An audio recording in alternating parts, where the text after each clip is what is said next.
Welcome to Snakes and Otters, a pointless discussion of eternal questions. Get ready, we're about to live in your head rent-free. Good morrow, Otterites. Welcome to episode 190. I am Martin. And I'm Robert. And I'm Francis. So welcome to Code of Honor, a Founding Fathers special edition of Code of Honor. Yes. So this episode, going right along with our focus on the American Revolution for the next few episodes. We're gonna put some words of wisdom out there to you, straight from the founders' pens. Yeah. I guess you'd say Quills. from their quills. Yes. So let's just get right to it. Let's not even hesitate. Go ahead. And you want me to go ahead, Francis, or do you want to take off? You're the captain, dude. I'm not about to usurp that. You tell me. Well, out of gentlemanly deference, I'm happy to if you want me to cede the first position. It's okay, no to problem. you. I got this because mine is simple, and perhaps there's something to be said for going first because mine's Franklin. Franklin, and that's as founding father as you get. I mean, he is the. I'm so glad you picked a Franklin. Yeah, well, and it's interesting that one of the History Channels or whatever Revolutionary War series. I mean, I've got several of them. They do them periodically, and they're all excellent. And one of the phrases that was used, in the 1820s, 1830s, as to discuss the revolution, as it had become, in many respects, those figures had become gods. Socially speaking, marble men. Yeah, marble men, again, you use that term. And it was often said that Benjamin Franklin stepped forth, stuck his staff into the ground, and out popped George Washington. And those are the two true, the heavies, as it were. Those are the two shadows that overshadow everything. Biblical imagery there. Absolutely. That was it's hard to think of somebody like Jefferson living in someone's shadow. That's right. But it's pretty darn close when you talk about Franklin and Washington. That's correct. And Jefferson was younger, and he was seen as a bit of a hothead in many ways, ironically enough. Yeah, he was a different generation, slightly removed, a half generation perhaps from Washington, but definitely a generation for Franklin, who was much older than the rest of the guys. Yes. He's in his 80s when they do the Constitutional Convention. He's really, by all means, he should have never survived in that day and age that long, but he did. Especially considering the lifestyle he led. Yeah, the concept of horn dog, he may have been, I suppose Louis XIV was earlier, but those are two definite horn dogs in history. Yes, there's no question. And he never walked past a table he didn't sample. That's another good thing. The good thing he was a horn dog. He would have been like 500 pounds. He had to work it off. That's right, because he was not that handsome, but for whatever reason, the women just. I could go into an Eddie Murphy joke, and I won't, but he had it falling out everywhere. Yeah, that was just who he was. Don't know why. Well, he was a wit. He could make you laugh as well as think. Right, and that's the beauty of somebody like a Franklin. Yeah. So this initial curiosity about this frontiersman. I mean, to somebody living in Paris. Oh yeah, Philadelphia is this wild, untamed frontier place. That's like we would think of Tombstone in the 80s. Yeah, but. He's this wild frontiersman, but with all this wit and charisma, and he was not afraid to pursue. And that was just a thing. It's just the women just loved him. But then again, he was universally beloved almost by everyone. Yeah, I don't want to give him. He ended up even being respected by the Brits. Very much so. That's correct. He's gone down in history as probably one of the wittiest. Americans that ever was, other than perhaps Lincoln and Twain, you might have it. Yeah, I mean, it's a direct line, Franklin to Twain. Yeah, very much so. To, modern stand-up comedy. Yeah. It really is a direct line. Very, very good. I like the way you put that. And that's why the quotation I picked is more of a general one than a specific one. Of course, he's got them all over the place. Yes. And it's a short one. But it gives us an opportunity to have some social commentary, which we don't use, I think, as often as we could have, because I think we're witty on that area. We're not Franklin, but we're trying. We're working on it. We're working on it. But here's the quotation: "We are all born ignorant, but one must work hard to remain stupid." Yeah. It's Can't almost fix stupid. Can't fix stupid. That's what Yeah. Martin has said from the very beginning. It's the same thing. Title of a Ron White album. You can't fix stupid. Yeah. I thought you created that yourself. You stole it from Ron it's- White. Well, I think Ron stole it from somebody else. Probably so. Well, I mean, ultimately, Franklin, it's just a rephrasing of what he just said. That's where it is. You got to work hard to stay stupid, Yeah. or just to be stupid. And Well, stupidity is often just intentional ignorance. it's even bigger than that. I It think. is bigger, Yeah, but that I think is the core of it. That is true. That is very Because true. once you're intentionally ignorant, that has its own hubris. It does. Because it does. it's a willfulness. Yes, and There's- I think that's where There's the stupidity money shot. is. There's the word I was looking for. Yes. Willfulness. Because to be stupid requires a level of willfulness, does it not? I mean, I think so. I mean, because it's almost always malicious. Because is it possible to go through life, and I'll use Forrest Gump as an example, to be really intellectually challenged in the extreme? That's not stupidity, though. But that's not, because you make the argument, Right. Forrest was actually very wise in many ways. Yes, he was. Oh, he became wise. I don't want to say he was always that, but because the story is the journey of him going forth. But, to be...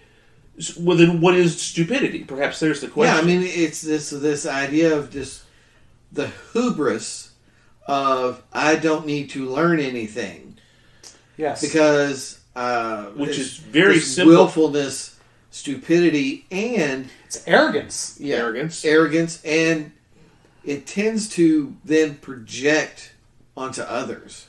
Exactly. It's You know, socially this- contagious? Well, it's Well, no, I think it's family contagious. It's you think you're better than me because you went to school. Well, it is that, but I think it's bigger than that. I There's think an it's... undercurrent in later American. It's relationally contagious. Yes, relationally. Yeah. Of 'Cause Well, I'm good enough being a farmhand or whatever, and you darn kids think you're so smart with your book learning. Oh yeah, I faced that. There's an undercurrent that then doesn't value education. Yeah, And or betterment. right, and well, it's betterment, I think, and is the excellent way to put it. 'Cause Yeah. that's antithetical to being an American. yes, Well, living that's in right. living in a trailer was good enough for me. It ought to be good enough for you, and that's that willfulness, that selfishness, that hubris of how dare you try to be better than me. Or change in general Yeah, itself. and We've so- always done it this way. One of my hated phrases, yeah, which is and- very similar. It's Yes, essentially it is. It's a very a willful first cousin to what stupidity. you're talking about. Yeah, Well, it's in many ways it is the dehumanization of everybody else. yep. You know, Ooh, It's okay. a real it's a because what's it the sets right way to yourself phrase as the this? gold. The way Martin is going Yeah. about set yourself as the gold standard of what is not just acceptable, but the top level. It's like this is all you need to ascribe to being. The Victor Von Doom, in other words. Yeah. Yes, He's yes. the gold standard of villains. Yes, that's Well, yes, it doesn't. But being stupid doesn't necessarily make you a villain because it can also make you very tragic. yeah, Although, granted, Doom is also a tragic figure, right. but he's got the evil to go with it. Not all tragedy births evil. You triggered me when you said gold standard. I think Victor Von Doom. Yes. So Yes. I just went there. So yeah, but it can birth tragedy as well as malevolence. And I think it's Yeah. not just if it's good enough for me, it's good enough for you. I think it also is it's fear based. yeah. Or at least it can be. Yes. I It think can it is be, often yeah. fear-based in that I don't want to learn anything else because it might break me. Well, it might challenge my preconceptions That's too. being broken. Yeah, exactly. Yeah. It might make me change, and I'm not changing. Right. Therefore, And sometimes people don't want to change because they like things exactly the way they are. Sometimes they don't want to change because they fear the unknown. The status quo is very powerful. It is. It is. Well- There's a gravitational pull towards it that you have to really work hard to escape. Well, that's the thing, though. Everybody loves stability. But on the Right. other hand, most everybody also likes a little variety. And it's hard Yeah. to balance It those. is. It's hard to balance because there's a lot to be said for stability, but at the same time, you never advance without chaos. Right. Well, yeah, Never it's, advance without it's disruption. anti-evolutionary to think Yes. this way. Everything, In other words, you and to go Darwin on it, only the smart survive. The stupid don't. I mean, he used strong, but I'm putting it essentially that's part of it. I like The to think of it as stupid the don't survive. adaptable. Only the adaptable survive. And that's true. That's absolutely true. Yeah. But you have to be smart enough to know to adapt. So there's yes, they're, but- they're related. That's but right. But you also have to be adapting strong is- enough to be able to Yeah. I mean, adapt. it's- Because you can be smart and too weak to withstand the forces against you. That's true. And, But you can also be able to withstand the forces against you and be stupid. That's how stupidity survives. It's not wiped out. Yeah. Yeah, I guess that's Well, I true. mean, 'Cause that's you think a- that I like the way that you phrase that because there is no shortage of stupid people in this world. I think we can all agree with that. I think that there has been that the case throughout recorded history. The numbers don't seem to be going down as near as I can tell, Yeah. even with the advent of public education and all that. Well, And one would yet- think that with the entire breadth of human knowledge literally in our pockets, and wisdom, all with there too. that stupidity would have died out. Yet that breadth of human knowledge and wisdom, or the ability to have it at our fingertips, I think has encouraged stupidity. Because people nowadays, not just Americans, this is worldwide, Yeah. they tend to think, well, I have everything I need to know in my pocket. But they don't use it. They don't Well, use it. yeah, because you have to know what to look up. You have to know that you Well- need to look up. well, know. but you- That you need to look, but I mean, a lot of times they think, well, because it's on my phone, that's all I need to know. But if all you do is spend all day looking at TikTok, then you've You're not not learned learning anything. I knew as soon as I dropped that quotation into the water that that sooner or later the word TikTok would be used. It was Yes. inevitable. I mean, I think it's funny that there are certain things Snakes and Otters stands for. uh-huh. That through almost 200 episodes that are universal. Yeah. One is you got to be brave, step Yes. out on that limb. This quote is very much about that. Very much. Yes, that willful desire to not put yourself out on a limb, Yeah. and two, a rejection of pop culture in the moment, which includes everything from the Kardashians to TikTok. So this eternal verities, these eternal truths, Well, our eternal question. the eternal questions. Well, yeah, that's it. is- By definition, is- the Kardashians and TikTok is antithetical to that. They are Yes. not eternal. Yes. They God are, forbid. Yes. God forbid. I mean, Your lips to God's ears. Yeah, it only feels that way. So I just love this consistency throughout these episodes. Condemning TikTok is like a regular feature of the show. It's well, awesome. because of its inherent shallowness. I Yes. think that's. I mean, Well, let's it's not the- just condemn it and go on. Let's say why. And I think Yes. that's, Well, it's the vehicle for people to either try to be or pretend to be a Kardashian or a Paris Hilton. Yeah. It's being famous for being famous. that's right. Yes. Or bearing your boobs, whatever. It is a search for celebrity, which I think it's in itself. We could probably do a whole episode on the perils of yes, that and the yes. evils of that. the search for consequence without merit. Well, it's a search for meaning without contribution. Yes, Yeah. that's another. I think you're excellent both way to put it. correct. I think you're Yeah. both correct. Yeah. This. We don't need merit to be something. We just need to be. We just need Out 100,000 there. followers. Yeah, we just need to be out there. It's like, I'm glad you're having fun dancing, but you're not really contributing a ton here. Yes, you're funny. It's okay to have people that follow you because you're humorous. Right. That's great. It's actually in many ways you can contribute to Yes. society on TikTok, but not all 9 million of you can, or however many users. I'm sure there's more than Yes. 9 million, but Yeah. I mean, it's, I get a laugh out of, there's a Instagram about this dog named Clarence, where the owners like superimpose audio that's supposed to be from the dog. Okay, yes. You know, and it's very funny because he like calls the dad Vladimir Jimmy, and the mom is Kim Jong Mom, and it's always all the little episodes on Instagram always end with free clearance, and so it's funny. Is it contributing to the sum of human knowledge? No, it's cute, it's funny. Well, it actually shows a brilliance in the writing. Yes, see, yes. and we love that. Well, yes, there's creativity there. There's no creativity to just standing there dancing in your underwear. Yeah, no matter how captivating that might be for some people. So it's funny because they're using this. They're using an app to generate the voice, so it sounds like this computerized voice of the dog Clarence. It's I'm a purebred golden retriever from champion bloodlines, and you won't even let me chew on the couch. Free Clarence. This kind of silliness. And it's cute, but it's like, okay, but is this something that merits this person being wealthy or famous? I don't know. Well, but we're not saying they're stupid. No, that's an example where maybe they are putting something out there. Maybe they just do it like we do this podcast because for the sheer enjoyment, and if it touches people, great. But we're still going to do it. We're still having a good time. Right. Yeah. And there's nothing wrong with that because you make the same argument about us and what we're doing here. It's just we tend to be a little bit more intellectual than giving thoughts to dogs.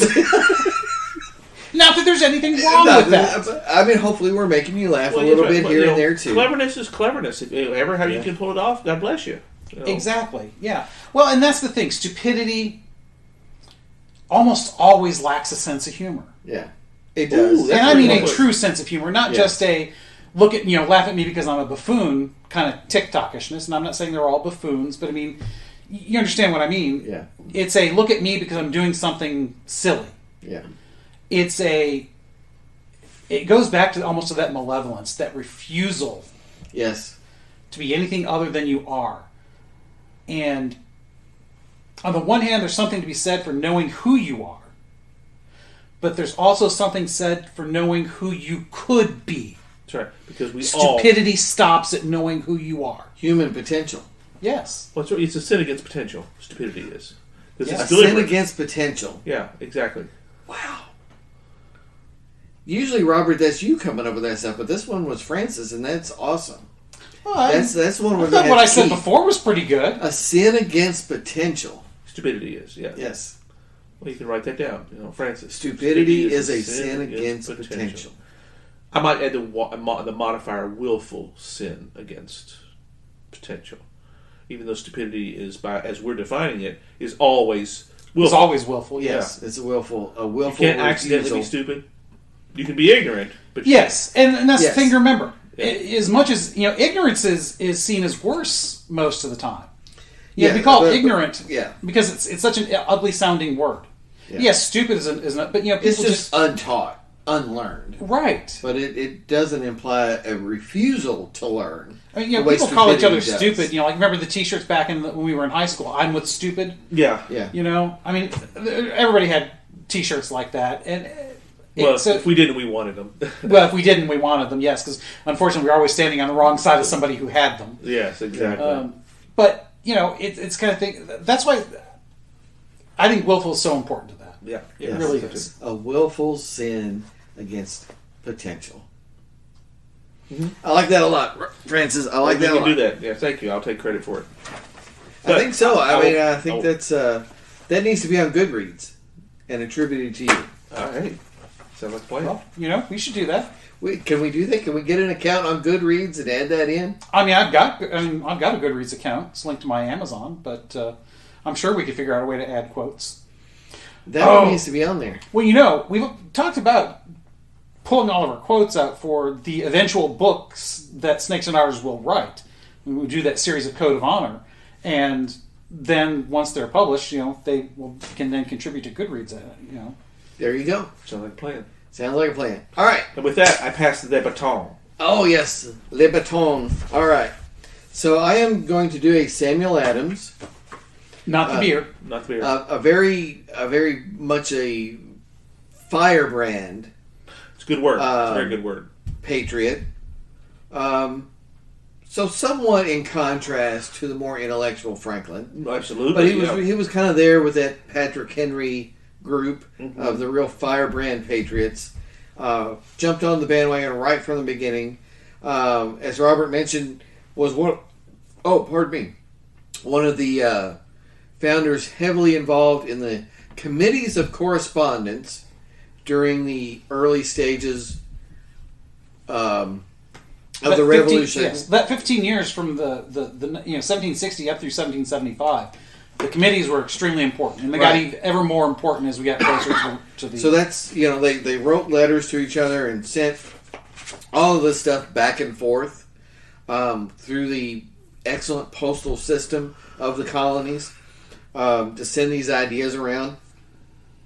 So this is probably from one of those publications of the committees of correspondence. So Samuel Adams. Among the natural rights of the colonists are these. First, a right to life. Secondly, to liberty. And thirdly, to property. Together with the right to defend them in the best manner they can. And what strikes me about that quote is Jefferson, would pick almost that language up verbatim. Yeah. To translate into the Declaration. But he would give flower, I guess you would say. Dress it up. Make it sing. Make it dance. Dress the property up to the pursuit of happiness. Right. But that's what pursuit of happiness meant, was owning real property that nobody can take away from you. That's the real safeguard to freedom. If I can own something, call it mine, then I have the rights, I have the ability, the shelter to then say, no, you can't oppress me.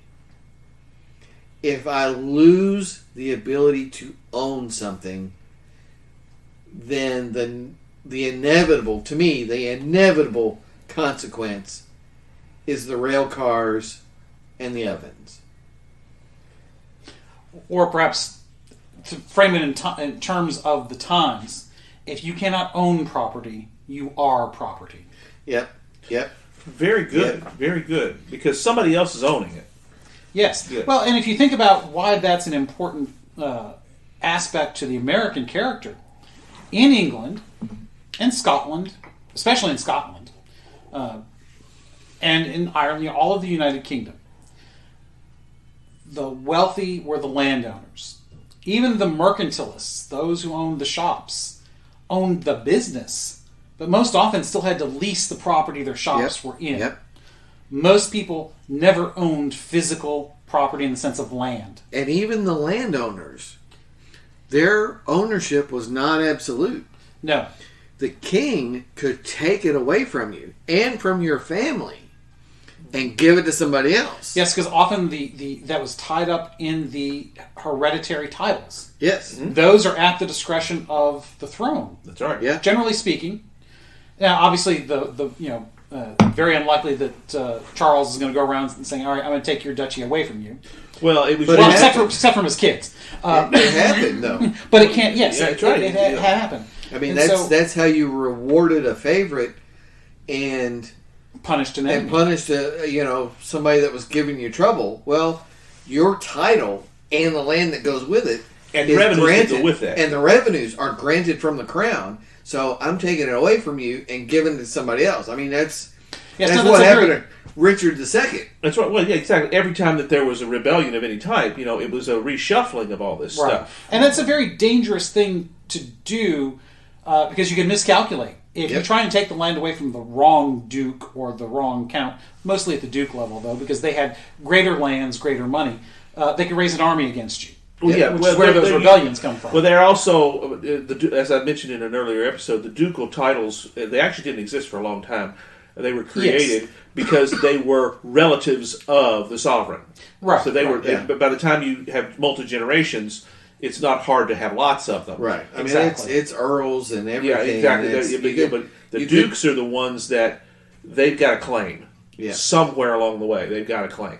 And therefore, they're the most dangerous. Yes. Yeah, and you could take it away from them. That's right. So, And which you you know, have- and Adam's saying here, if my ownership of property is absolute, I am secure, and I can secure my other rights from there. It all flows from that. That's why ownership of property is so important, and we must never surrender that.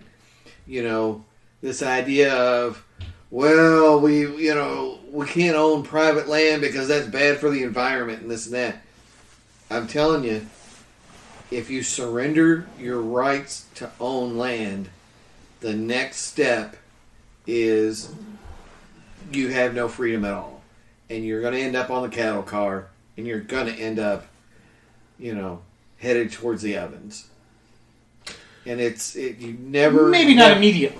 Yeah, well, But yes, that's there's never nothing to surrender. stop that from happening. Maybe Yes. that's a better way of putting it. Because Yes, because if you're secure in your property, you have, your rights as a citizen flow from that. If you don't have rights to property, you are not a citizen. You are a subject.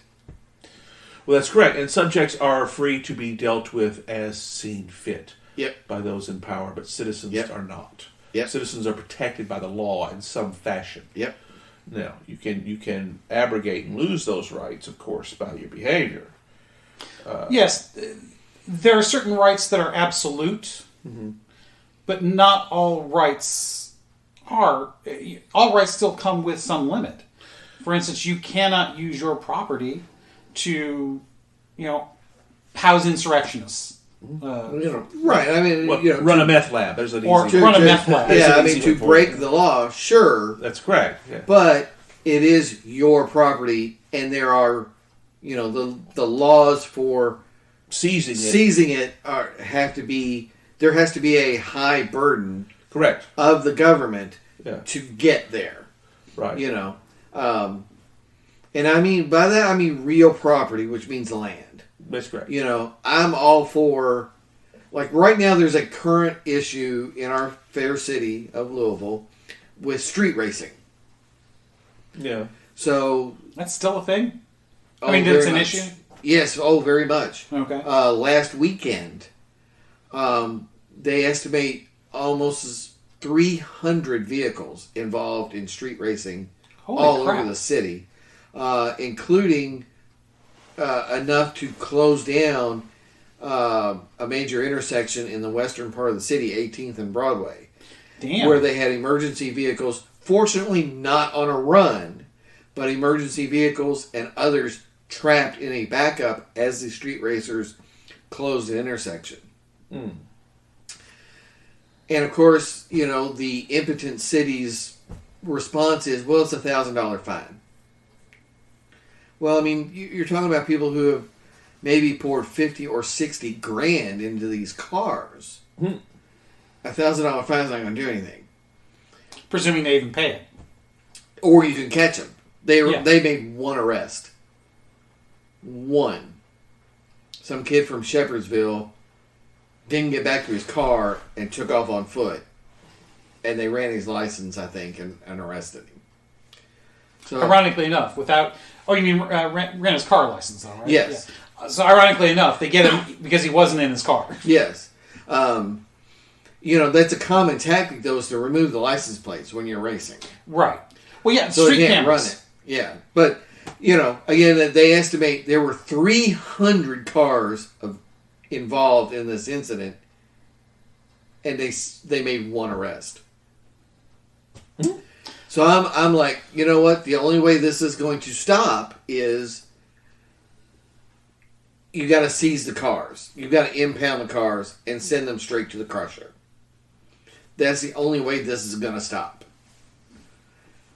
So yes, I know that's at odds then with this idea of Of private property. being secure in your property, but as long as that law is in place and that burden is met, that you've got evidence that, yes, you participated in this street race, you're forfeiting this vehicle. Well, this is the contention, though. But it's not real property. It's land is the real property that has to be protected. We define real. that has a very legal Yes, implication. It does, Yes. very much so. It is tangible property. Mm-hmm. Cars are real property. Now, they are not land, but you have to remember that... They don't increase in value. Well, They certain cars depreciate. can. Yeah, I mean, generally they depreciate. Land can also depreciate depending on what's done to it, or not done to it. Yeah, I mean, if I dig a great big hole and throw trash in it, yeah. Right, but I mean, you can devalue land, Yeah. but not all land But can generate income. Well, land cannot be devalued to zero.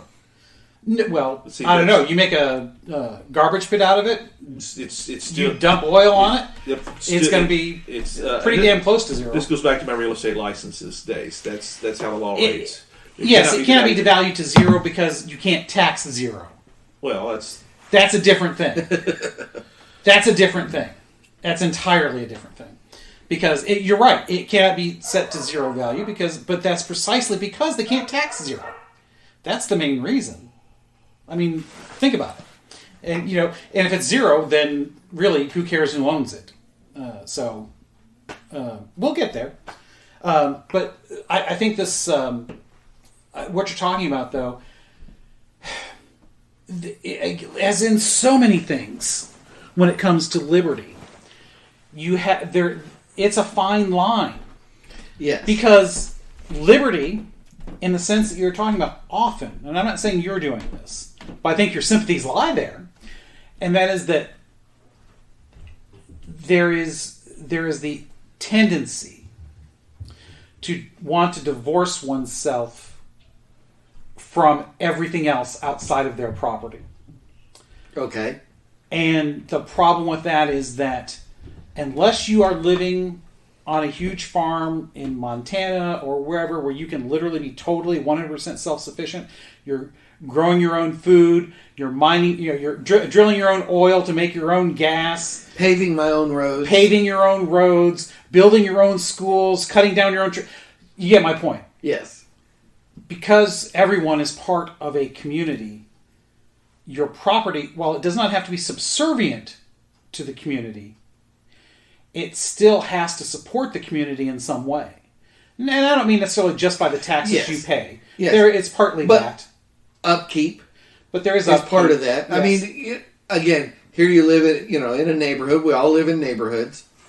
If you let your property slide, that not only affects the value of your own property, but it can impact the value of others. Yes. We all get upset about that.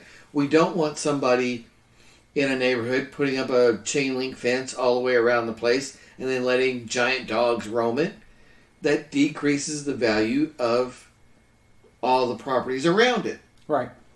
So yes, there is a responsibility to meet community expectations with your property, but being secure in your ownership of property and having where there is a very high burden for you to forfeit under law that property is the fountainhead of your rights as a citizen. Okay, Mr. Rand. I think that's a good stopping spot for a bourbon break. yes, sir. So, I have poured a snootful of Evan Williams 1783 small batch, which I like very much. This is a sub 20 bottle, so you absolutely cannot go wrong here. Not quite as refined as the Monk's Road, but still very mellow and smooth. It has a similar profile, though. I think so. There are differences, but it has a similar profile. It's right at about the same proof. I'm sorry. Wait, I have Buffalo I poured Trace. you something different. The Buffalo Trace has a similar profile. Sorry. Yes. Sorry. I was thinking we had the same for a second. So, yes, and I poured Robert a snootful of Buffalo Trace, which is not one of my favorite. I feel it tastes like toothpaste. See, I do not get a toothpaste taste out of it, but I can understand where you go with that because its aftertaste, I can see where it lends that. Now, It still has like this streak of medicinal. There's almost a mintiness in the Yeah. aftertaste. I'm going to take a sip here. I won't slurp it, but I will take a sip. So you get, like the Monk's Road, you get a lot of sweetness right up front, in the front of the mouth especially. Mm-hmm. But what we call that pepperiness, and that overtakes almost the rest of the mouth. Yeah. And kind of lingers. And as we were just talking, because I hadn't had a taste in a few minutes, I noticed that is still sticking around. And I think, at least to me, I can sort of see where you get that toothpastiness. But, you know, to me, it's a nice bourbon. It's probably not one of my go-to. I do like that initial explosion of sweet, not really an explosion, but that initial burst of sweetness. But it is very quickly overpowered by the rest of it, and that I think is where it falls a little flat compared to some of the other bourbons we have. I wouldn't turn it down necessarily, but It's it wouldn't very be my popular. first. It's very is. popular. It's hard to get a hold of. It's not a huge price point. I think it's under 30. Oh, well. I could see this as an under 30 bottle. I of think bourbon. it's at under 30. Yeah. It used to be less even than that, I think, but they've escalated the price a bit. But it's hard to get a hold of. It's often on what's called allocation. So stores have a hard time getting a I hold don't of know it. how well you could really mix this, because I think honestly, this is the irony of good bourbon, is that the smoother the bourbon, the less you need to mix anything with it. Yeah. But this, because it has such a strong, I don't say after, because it's not really an aftertaste, but a strong impression in your mouth. That strong finish. Finish, yes, thank you. That's the word I was looking for. That Finish. finish of kind of this medicine-y finish is very prominent. I think it would make it very difficult to complement with like a soft drink even or anything. It's just, it's like, this is just weird. Yeah, and having that little bit of that minty bit, for you, it's much more of a toothpastey thing.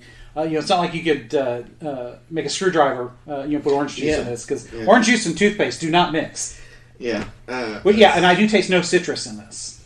Yeah. Definitely there's no citrusy flavor. Yeah. I think with the Monk's Road, it was a touch of apple almost, and then the cinnamon, so that just doesn't have it. This is not as complex as any of those, but it's mellow, smooth, woodsy, and sweet. And Evan Williams, you can't go wrong with. So, Francis, what do you have? Monk's Road again. Yes, You're Monk's Road. continuing with. You are nursing that Monk's Road. Indeed, yes. It's when you find something that works, no reason to change. Actually. There you go. So I'm very, very pleased with it. It's one of the best that we've had here. Yes, that Monk's Road is a very good bourbon. Yes. Strongly recommend from Snakes and Otters. You can use that Monk's Road in your advertising, endorsed by Snakes and Otters. Absolutely. We'll give you that. Very much so. Do you think we don't want to give that away too often. That needs to be paid for. I mean, Yeah. I mean, we need some revenue stream from that. The But remuneration here is. But just as a, to put that out there to get the ball rolling, we're willing to let them have that one. Yes. All right, so Robert, you're going to want us to repeat these. Yes, I do. Before Yes, you I do. hammer this home. All right, so Francis, go ahead and repeat yours, man. Okay. Ben Franklin. Yeah. Yes. Old Benny, as they. Yes. As they Benny call boy. him. Yes. Very simple. We are all born ignorant, but one must work hard to remain stupid.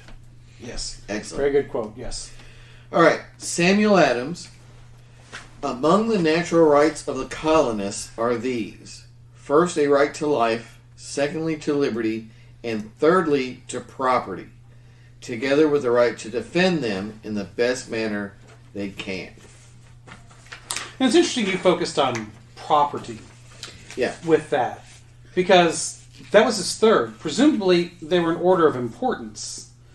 With the fourth being the tying them all together. He was being the hammer with that fourth one. Yes, the right to defend them. Yeah. Yes.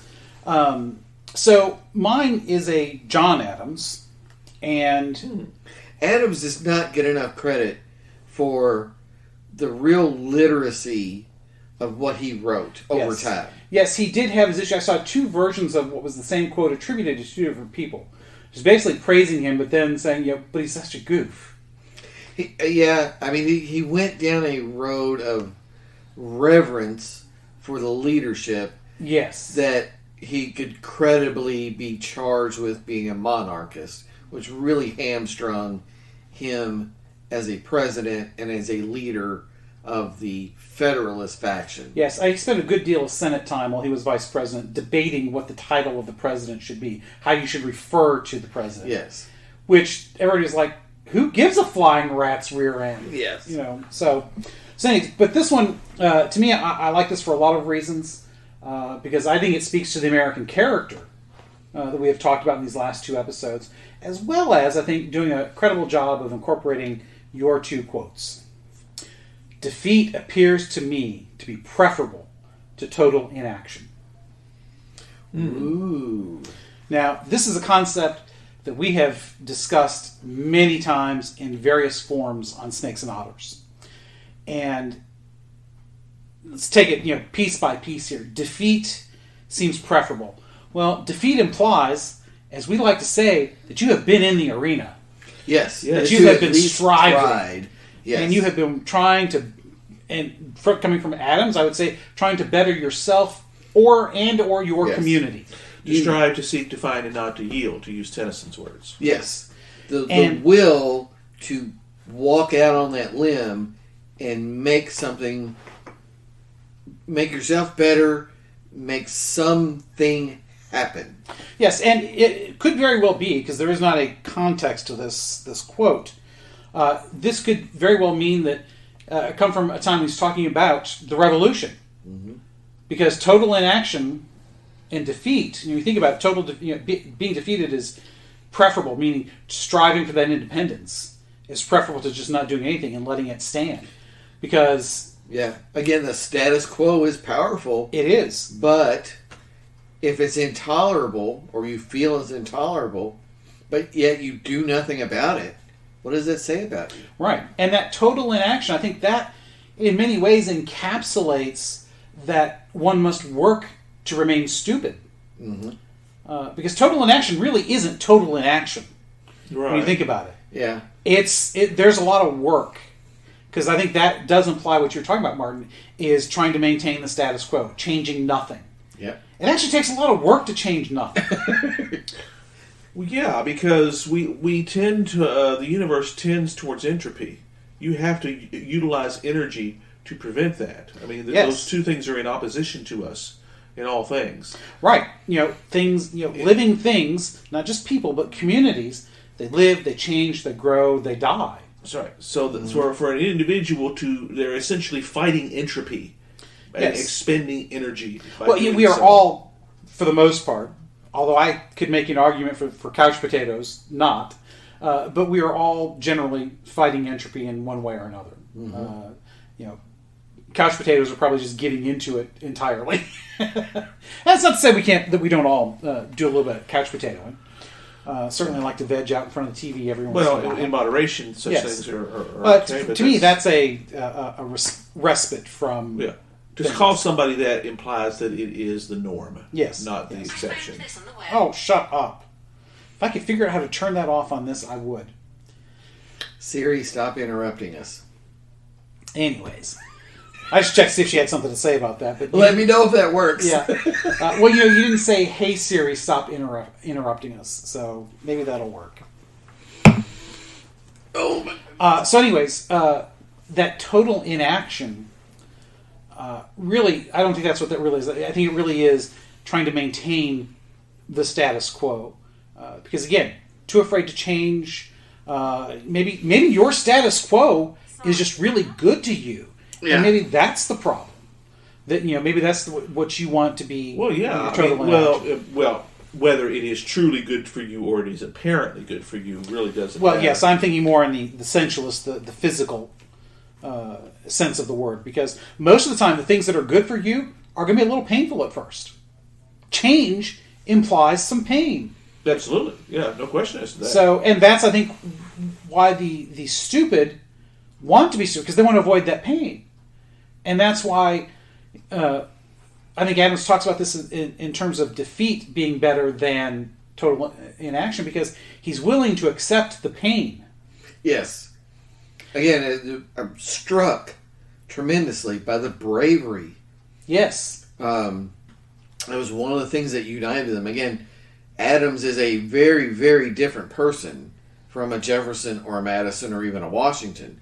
Yes. But they are united by this bravery of, Adams is not a military man, but if they'd have lost, well, and he'd have been on the scaffold too. Absolutely. And he's different from them in this way as well. He's not a landowner. He's a lawyer. Mm-hmm. So, he has to work personally. He can't have slaves to work the land for him. He can't have slaves to write his briefs. Yeah. He's doing the work. It's a very, it's intellectual, but it's a hard work. And it's his income, his stability is directly proportional to the amount of work that he does. That's an important distinction. He's much more of a yeoman type of person than a Jefferson or a Washington. And he's much more like a Sam Adams, or who is his cousin, or a Franklin. They work for a living. Very self-made. They're the sergeants. Yeah, they work for a living. Yeah, don't call them sir. Yeah. Now, how this I think relates to you is that last piece. It's not what you focused on. Yeah. That last piece about defending. Yep. Because if you're not willing to defend it, that's total inaction. Yep. Yep. And defeat, I would presume you would rather go down in defeat trying to defend what is yours than to have not had it at all. Yep. And honestly, if we're not willing to speak up for our rights, because essentially that's what this boils down to. It's not just property, because when you talk about life and liberty, you're talking about all rights. And if we're not willing to defend them, then to me that's the height of ignorance and stupidity. Not ignorance, height of stupidity, as well as you're not just inviting defeat. You're not just accepting the possibility. You're actually inviting defeat into your own home. Yeah. And trying to make good with it. And whatever they say goes. And I think this whole idea is so American. Die trying. Yep. is much better than to not try at all. You want to talk about Braveheart. Mm-hmm. The quote where William Wallace says, those who weren't with us here think back on their dying death, on their deathbeds, wishing they were here. They would trade their manhoods, for being. I forget the exact quote. I'm sure Francis can give it to us if we wanted it. But the point is, you would give anything to have fought. You're intertwining Henry V, I think, with. Oh, I'm sorry, Henry. Yes, you're right. I'm sorry. Yes, both speeches are very similar. Yes, they are. You're right. Yes. Hold their manhoods cheap, who were not with us on St. Crispin's Day is Henry V. Yes. Right. Yeah, manhood's... you're right. You're right. You're right. Many years from now, dying in your beds, that's the one I'm thinking of, yes. Would you be willing to trade this day for all the days between this day and that for one chance, just one chance to come back here and tell our enemies, if you could take I was trying to actually avoid doing the quote, but all right. Because it's so long. So never take our freedom. Yeah. Yeah, and that's very much... I don't know if that's awesome or depressing that we... that we can distinguish between Braveheart and Henry V. Well, we are educated Renaissance men. And that's how I will keep it. Yes. There's not to say educated Renaissance men can't be nerds. But anyways... I love this quote because to me it is so American. It really embodies a lot of that character of do or die. Damn the torpedoes and straight ahead. Yes. Oh yeah, that's another awesome one. It's all about. In many ways, probably in the thinking of the day, you're not a man unless you do this. Yeah.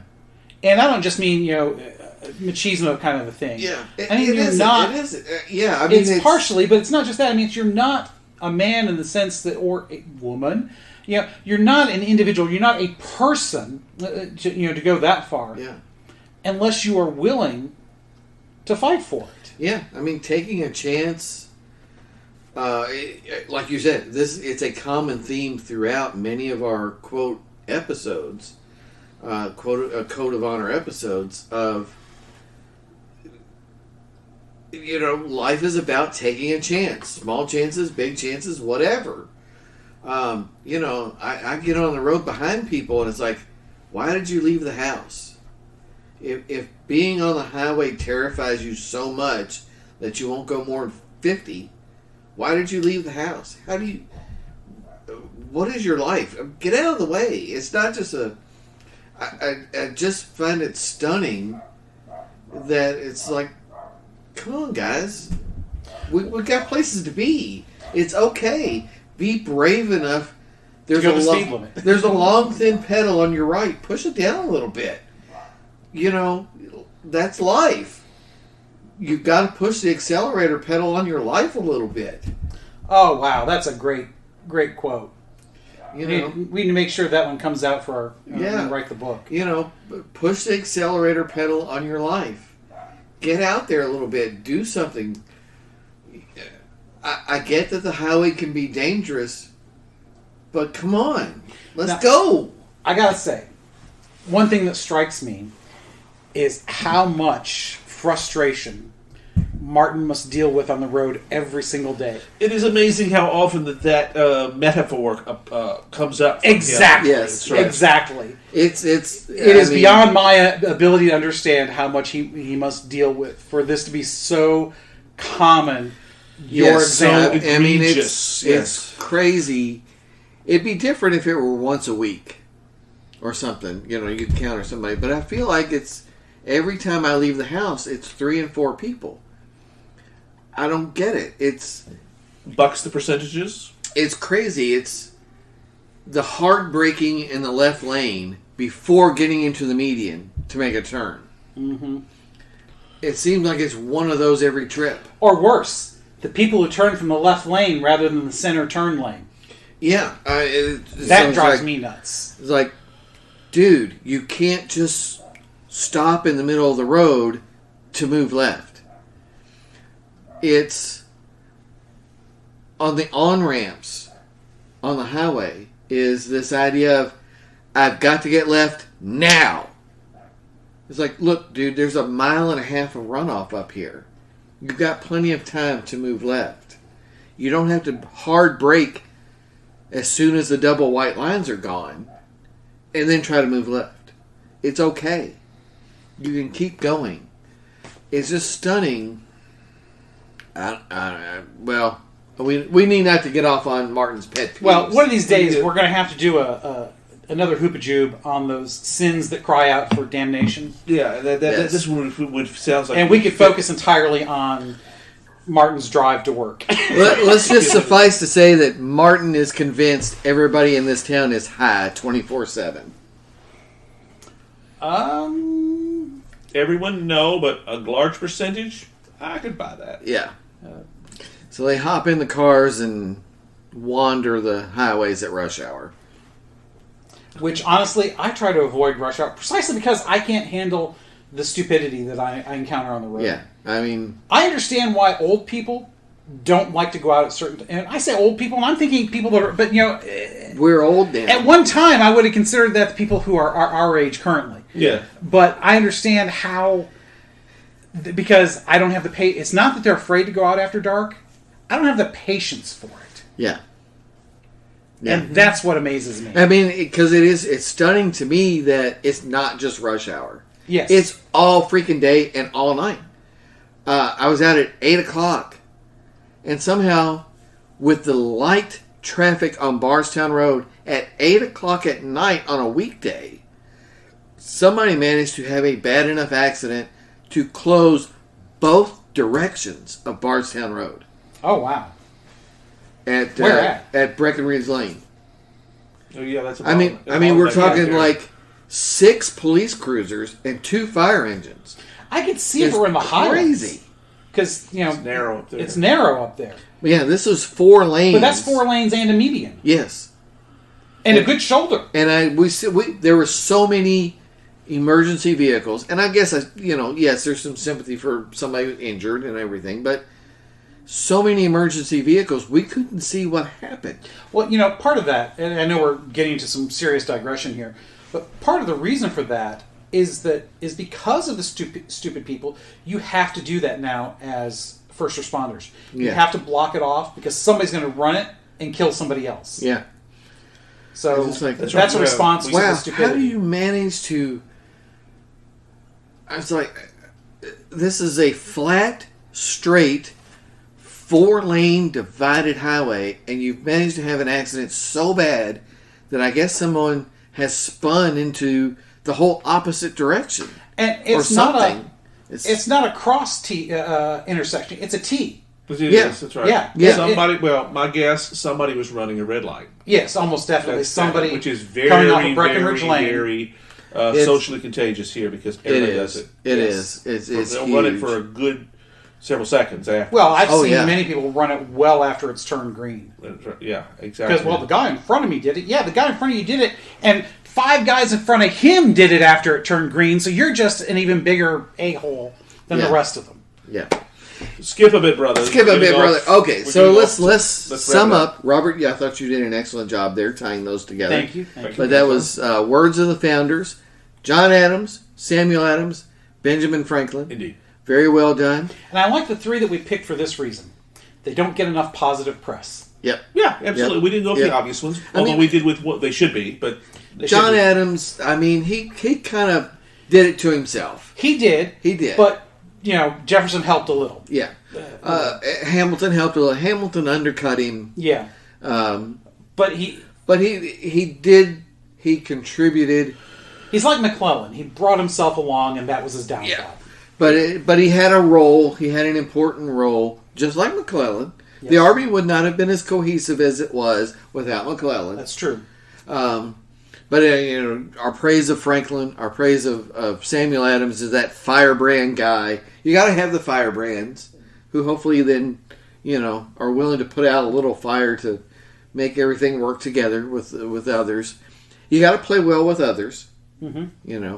So, Francis, what's next time, bud? Hoopajube, boys. Hoopajube! It seems like we're doing a lot of hoopajubes, but it's that very rare time when you get 2 hoopajubes in 3 months. That's right. It just kind of happens. Yes. But we're going to go back to the stuff that we love. Of course, we love everything, but we're going to talk about authors that we love. And starting with Stephen King, which we know is Robert's favorite to start with. And we're just going to kind of roll with there because with the Hoopajube, you never know where we're going to go, but you can guarantee it's going to be fun. So be here.